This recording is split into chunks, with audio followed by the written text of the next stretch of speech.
Sa ngalan ng Ama at ng Anak at ng Espiritu Santo, Amen.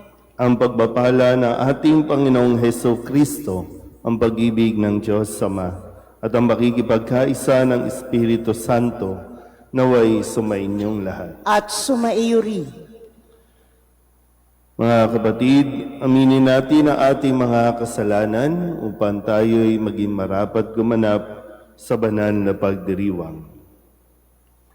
Inaamin ko sa mga pangyarihang Diyos at sa inyo mga kapatid na lubha akong nagkasala sa isip, sa salita at sa gawa at sa aking pagkukulang. Kaya isinasamo ko sa mahal na Birheng Maria, sa lahat ng mga anghel at mga banal, at sa inyo mga kapatid, na ako'y panalangin sa Panginoong ating Diyos. Kawaan tayo na makapangyarihang Diyos, patawarin tayo sa ating mga kasalanan at patnubayan tayo sa buhay na walang hanggan. Amen. Panginoon, kaawaan mo kami. Panginoon, kaawaan mo kami. Kristo, kaawaan mo kami. Kristo, kaawaan mo kami. Panginoon, kaawaan mo kami. Panginoon, kaawaan mo kami.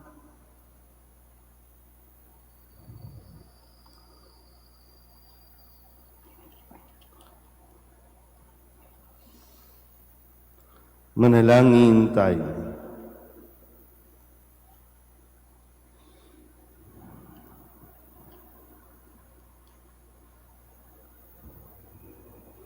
Ama naming makapangyarihan, ginawa mong manaig sa mga pahirap ang martir na si San Bonifacio. Ipagkaloob mong kaming nagdiriwang ngayon sa kanyang tagumpay ay makapanatiling di natitinag ng mga kumakalaban, pakundangan sa iyong pagkupkop sa amin araw-araw sa pamamagitan ni Jesucristo kasama ng Espiritu Santo magpasawalang hanggan. Amen.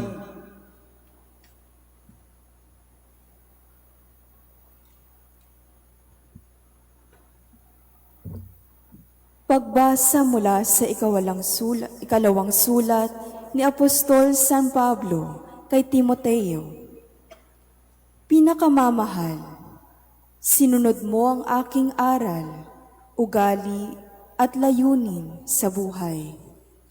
Tinularan mo ang aking pananampalataya, pagtitiyaga, pag-ibig at katapatan.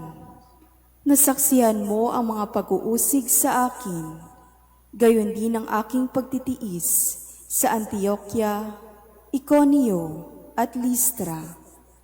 Ngunit sa lahat ng ito'y iniligtas ako ng Panginoon. At lahat ng may nais mamuhay ng matuwid bilang tagasunod ni Kristo ay daranas ng pag-uusig. Ang masasamay lalong magpapakasama. Ang mga manlilinlang ay patuloy na manlilinlang, at sila man ay malilinlang. Ngunit huwag mong tatalikdan ang mga aral na natutuhan mo at matibay na pinanaligan. Yamang kilala mo ang nagturo nito sa iyo. Mula pa sa pagkabata, alam mo nang ang banal na kasulatan ay nagtuturo ng daan ng kaligtasan sa pamamagitan ng pananalig kay Kristo Jesus. Lahat ng kasulatay kinasihan ng Diyos at magagamit sa pagtuturo ng katotohanan, sa pagpapabulaan sa maling aral, sa pagtutuwid sa likong gawain, at sa pag-akay sa matuwid na pamumuhay. Sa gayon, ang lingkod ng Diyos ay magiging handa sa lahat ng mabubuting gawain. Ang salita ng Diyos. Salamat sa Diyos. Ang sa utos mo'y magmahal, papayapa yaong buhay. Ang sa utos mo'y magmahal, papayapa yaong buhay. Kay rami ng kaaway ko at mga mapang-alipin, ngunit ang iyong kautusay ay patuloy kong susundin. Ang sa utos mo'y magmahal, papayapa yaong buhay. Ang buod ng kautusay salig sa katotohanan. Ang lahat ng tuntunin mo'y pawang walang katapusan. Ang sa utos mo'y magmahal, papayapa, yaong buhay. Mga taong namumuno na dahop sa katarungan, usigin man nila ako, susundin ko'y iyong aral. Ang sa utos mo'y magmahal, papayapa, yaong buhay. Ang magmahal sa utos mo'y mapayapa yaong buhay. Matatag ang taong ito at hindi na mabubuwal. Ang sa utos mo'y magmahal, papayapa, yaong buhay. Hinihintay ko ikaw, O Diyos, upang ako ay iligtas. Ang anumang iutos mo ay siya kong tinutupad. Ang sa utos mo'y magmahal, papayapa, yaong buhay. Sinusunod ko ang iyong kautos at mga aral. Ang anumang gawain ko ay kita mo't namamasdan. Ang sa utos mo'y magmahal, papayapa, yaong buhay. Magsitayo po ang lahat.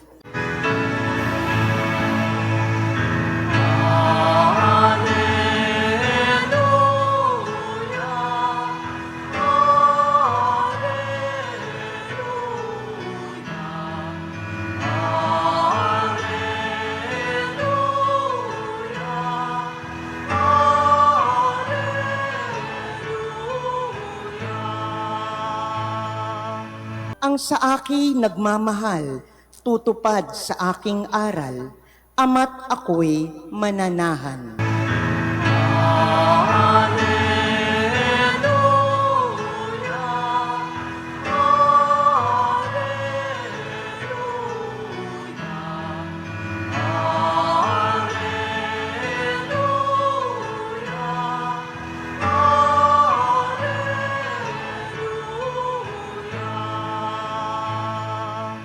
Sumainyo ang Panginoon. At sumaiyo rin. Ang mabuting balita ng Panginoon ayon kay San Marcos. Papuri sa iyo, Panginoon. Noong panahong iyon, samantalang nagtuturo si Jesus sa templo, sinabi niya, paanong masasabi ng mga eskriba na ang Mesiyas ay anak ni David? Si David na rin ng kasihan ng Espiritu Santo ang nagpahayag ng ganito. Sinabi ng Panginoon sa aking Panginoon, maupo ka sa aking kanan hanggang lubusan kong mapasuko sa iyo ang mga kaaway mo. Si David na rin ang tumawag sa kanya ng Panginoon. Paano magiging anak ni David ang Mesiyas? At nakinig na mabuti sa kanya ang maraming tao. Ang mabuting balita ng Panginoon. Pinupuri ka namin, Panginoong Heso Kristo. Isang magandang umaga po sa inyong lahat. Ngayon po ay Biyernes sa ikasyam na linggo ng karaniwang panahon at ating pong ginugunita ang kapisahan ni San Bonifacio, isang martir at obispo. At sa atin pong narinig na ebanghelyo mula kay San Marcos ay ang muli ang pagtuturo ni Jesus sa mga taong naroroon sa templo. At sa karanasan natin, may mga bagay na itinuturo na hindi agad natin nauunawaan. Hindi natin agad, kumbaga, yung natatanggap, no? Yung bang napapaisip talaga tayo. At yun din naman ang kagandahan sa pagtuturo, no? Na pinag-iisip din naman tayo. Hindi lang tayo, yung bagay natututo tayo sa ating pong pag-iisip kung ano ba yung narinig natin, ano ba yung itinuro, yung bang hindi lang basta absorb, kundi ang panawagan ay magsaliksik ka rin. Kapag sinabi ng isang guro na ganito, kung sa subject ng science, sa subject ng kung ano mang subject, kailangan mo din itong tuklasin din at tingnan. Hindi yung tumatanggap ka lang. Kaya nga, isa sa bagay siguro na para bang anong nangyari, no? Maguguluhan tayo kasi ang isa sa mga titulo ni Jesus na itinuturo, si Jesus ay anak ni David. Pero ngayon, ang sinasabi ni Kristo, nililinaw niya na hindi mula o ang anak ni David ay hindi Mesiyas o hindi, sabi nga dito, no? Paanong masasabi ng mga eskriba na ang Mesiyas ay anak ni David? Itinatawag nating si Jesus na anak ni David. Nang siya ay pumasok sa Jerusalem, isinisigaw ng mga tao, Hosana sa anak ni David. So, sabi ko, paano ko ba ito ipapaliwanag, no, sa misa, sa homily? Isa din ito sa binibigkas ko lagi, no, na Jesus, anak ni David, maawa ka sa akin na makasalanan. Ang problema lang, kadalasan kasi, no, sa mga pariseyo, sa mga eskriba, lagi silang out of context o kaya naman yung literal na pag sinabing, pag nabasa nila anak ni David, kaya hindi nila tinatanggap si Jesus kasi si Jesus ay anak ni Jose, anak ni Maria. So, hindi siya ang anak ni David. Pero ang pinagpipilitan ng mga eskriba dahil nga sila yung nakakabasa noon na ang Mesiyas ay anak ni David. So, kung halimbawa lang po, no, o assignment ninyo, halimbawa lang kung sa eskwelahan, o mag-research kayo, ganyan. So, bagamat, sabi nga, no, si Jesus ay anak ni Jose, si Jose ay mula sa lahi, lipi ni David. Kaya nagkakaroon tayo ng connection. Kung literal na ngayon, anak ni David, maguguluhan talaga tayo. No? Pero laging ganun, no? Pag narinig mo ang salita ng Diyos, pagnilayan mo, pagdasalan mo, at hingin mo ang tulong ng Espiritu Santo para ikaw mismo ay gabayan kung paano mo mauunawaan ang salita na iyong narinig. Kaya marami po ang naliligaw. Kasi makabasa lang ng Bible, magko-quote na ng Bible, na para bang naintindihan niya na kung ano ang nakasulat. Na maraming naliligaw. Marami ang umaalis sa pagkakatoliko. Marami ang naninira sa katoliko gamit ang salita ng Diyos. Pag sinabi ng mga iba na wala naman nakasulat. Pag sinabi rin naman, nasusulat. Kaya gulong-gulo ang kanila pong pananampalataya at wag nawa itong magdulot ng kaguluhan sa atin mismo. Kaya ugaliin din natin, no? Magbasa ng Biblia, kung mayroong mga kailangan linawin, magtungo ka sa mga eksperto, sa mga mas makakatulong sa iyo na magabayan ka. Nang sa ganon, mas mapalalim ang iyong pananampalataya. Amen.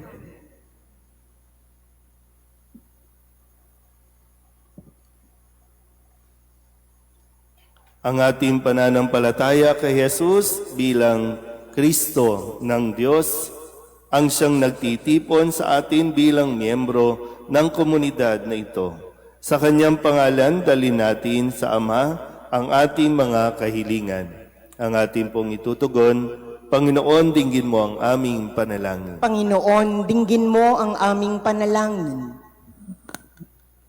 Ang simbahan naway maging maalab sa pagpapahayag ng katotohanan at pagkadiyos ni Kristo.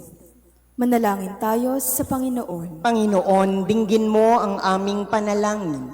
Ang pagkakaisa, kapayapaan at pagkakasunduan naway magising isang katotohanan lalo na sa mga bansang ang mga tao ay nagdurusa sa diskriminasyon dahil sa lahi, kasarian, uri at relihiyon.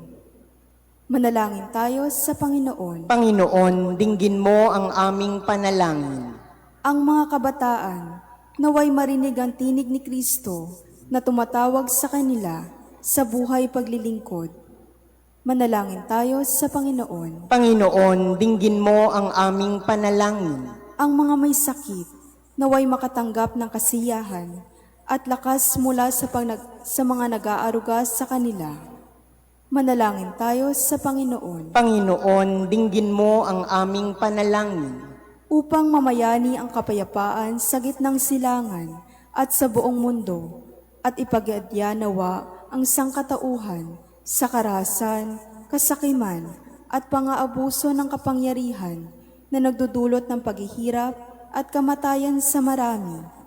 Manalangin tayo sa Panginoon. Panginoon, dinggin mo ang aming panalangin.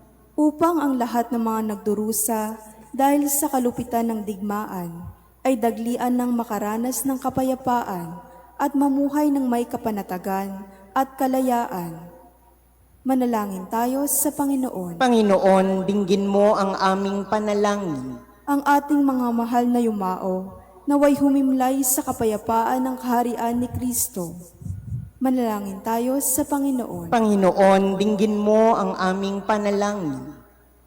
Idulog din natin sa Panginoon ang ating mga personal na kahilingan at mga panalangin para sa ating mga pamilya, kasama din ang mga kahilingan ng mga nanonood sa online. Lahat ng mga misang pasasalamat, espesyal na intensyon, agarang paggaling ng mga may sakit, ang lahat ng mga kaluluwa na inihiling na ipagdasal sa misang ito.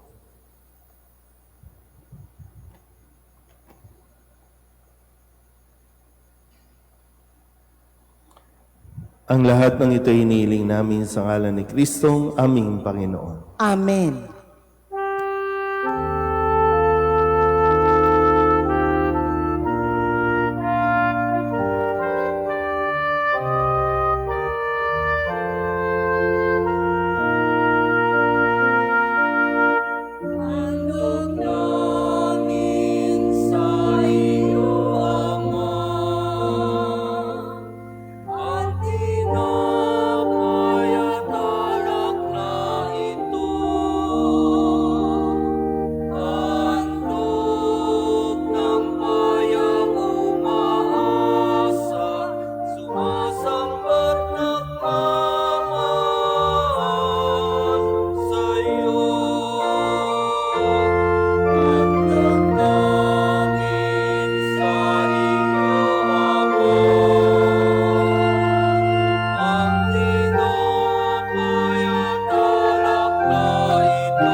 Manalangin kayo mga kapatid upang paghahain natin ay kalugdan ng Diyos sa mga makapangyarihan. Tanggapin nawa ng Panginoon itong paghahain sa iyong mga kamay, sa kapurihan niya at karangalan sa ating kapakinabangan at sa buong sambayanan niyang banal.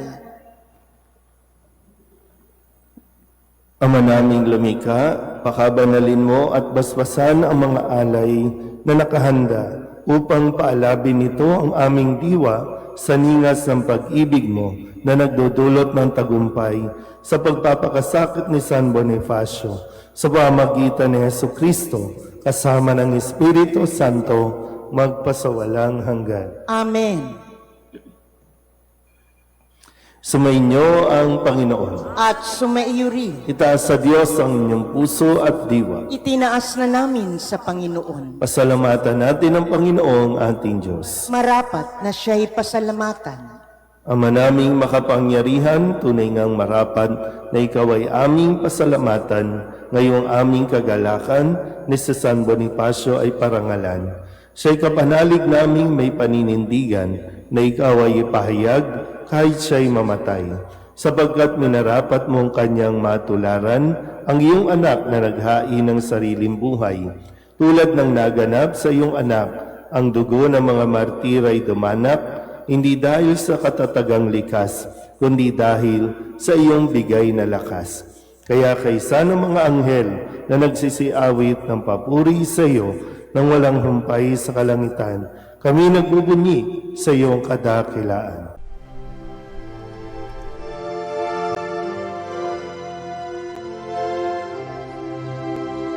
Santo, Santo, Santo, Panginoong Diyos makapangyarihan, napupuno ang langit at lupa ng kalwalhatian mo. Hosana sa kaitaasan, pinagpalang na paririto sa ngalan ng Panginoon. Hosana sa kaitaasan.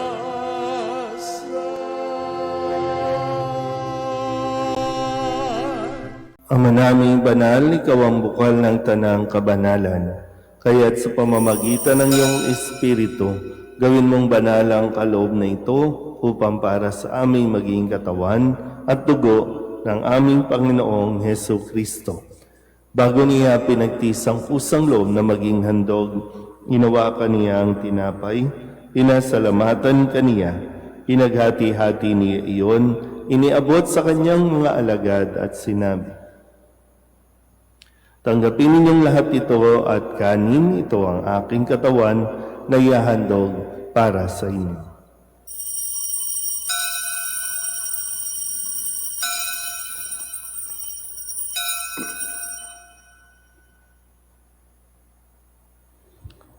Kaya hindi naman nang matapos ang hapunan, inawakan niya ang kalis, muli kaniyang pinasalamatan.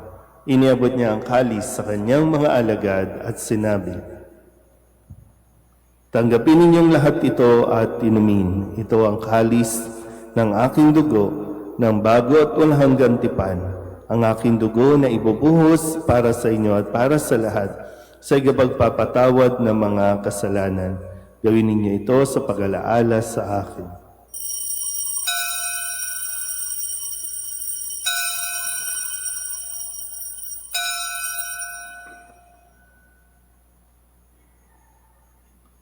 Ipagbunyi natin ang misteryo ng pananampalataya. Si Kristo'y namatay, si Kristo'y nabuhay, si Kristo'y babalik sa wakas ng panahon. Ama, ginagawa namin ngayon ang pag-alaala sa pagkamatay at muling pagkabuhay ng iyong anak.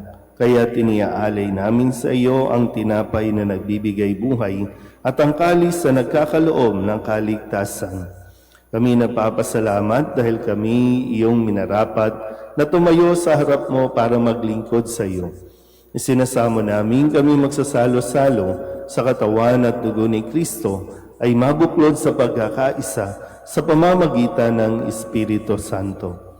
Ama, lingapin mo ang iyong simbahang laganap sa buong daigdig. Puspusin mo kami sa pag-ibig kay San Leon na aming Papa at ni Jose na aming Obispo at ng Tanang Kaparian. Alalahanin mo rin ang mga kapatid naming nahimlay na may pag-asang sila'y muling mabubuhay, kaya hindi ng lahat ng mga pumanaw. Kawaan mo sila at patuloyin sa iyong kaliwanagan. Kawaan mo at pagindapating kaming lahat na makasalo sa iyong buhay na walang wakas. Kaysa ng mahal na Birheng Maria ni Ina ng Diyos, ng kabiyak ng puso niyang si San Jose. Kaysa ng mga apostol at ng lahat ng mga banal na namuhay dito sa daigdig ng kalugod-lugod sa iyo, may pagdiwang nawa namin ang pagpupuri sa ikararangal mo sa pamamagitan ng iyong anak na aming Panginoong Heso Kristo. Sa pamamagitan ni Kristo, kasama niya at sa Kanya, ang lahat ng parangal at papuri ay sa iyo, Diyos Amang makapangyarihan, kasama ng Espiritu Santo, magpasawalang hanggan.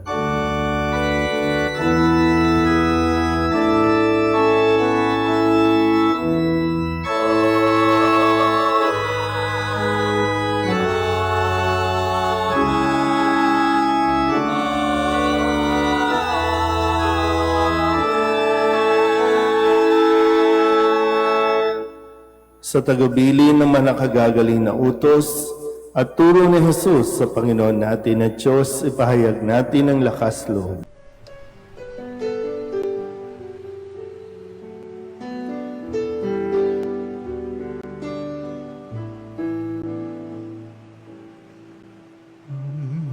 namin sumasalang ka, sambahin ang ngalan mo, mapasamin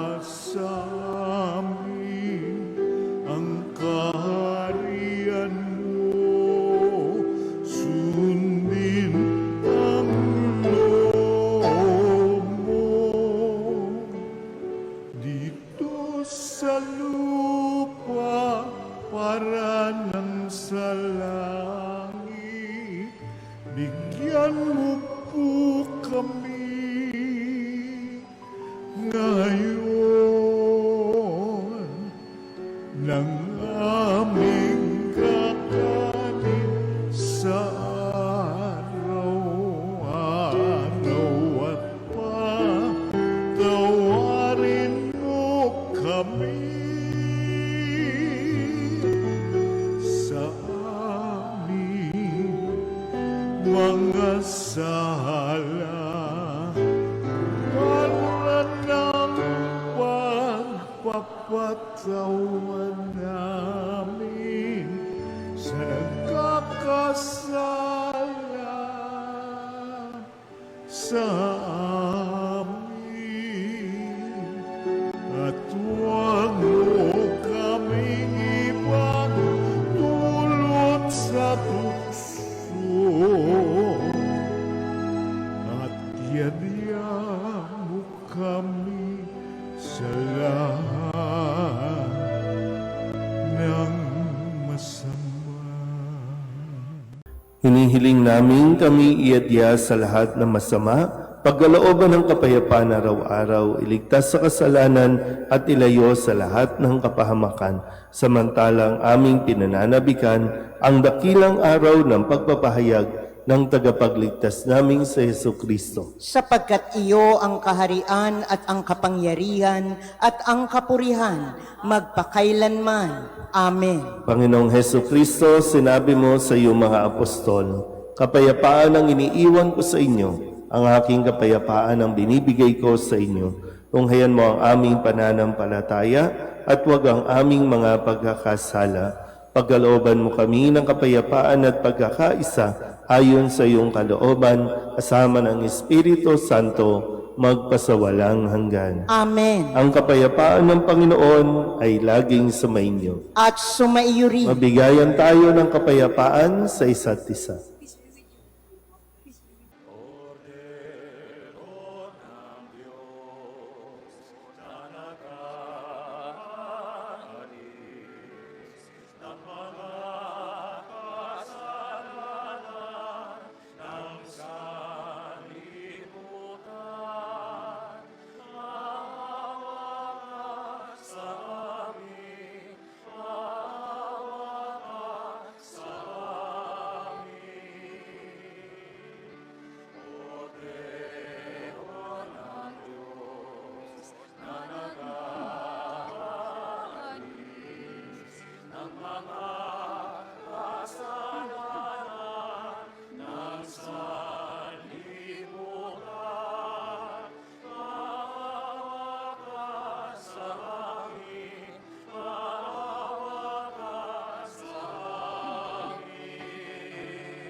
Ito ang kordero ng Diyos. Ito ang nag-aalis sa mga kasalanan ng sanlibutan. Mapalad ang mga inaanyayahan sa kanyang piging. Panginoon, hindi ako karapat-dapat na magpatuloy sa iyo, ngunit sa isang salita mo lamang ay gagaling na ako.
Manalangin tayo.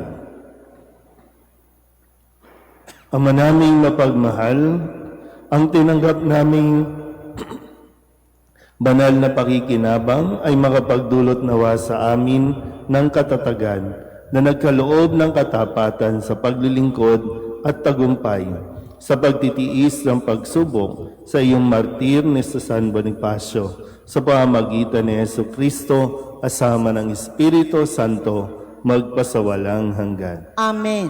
Sumainyo ang Panginoon. At sumaiyo rin. At pagpalain kayo ng makapangyarihang Diyos, Ama at Anak, at Espiritu Santo. Amen. Tapos ang banal na misa, humayo tayo sa kapayapaan ni Kristo. Salamat sa Diyos. Magandang umaga po.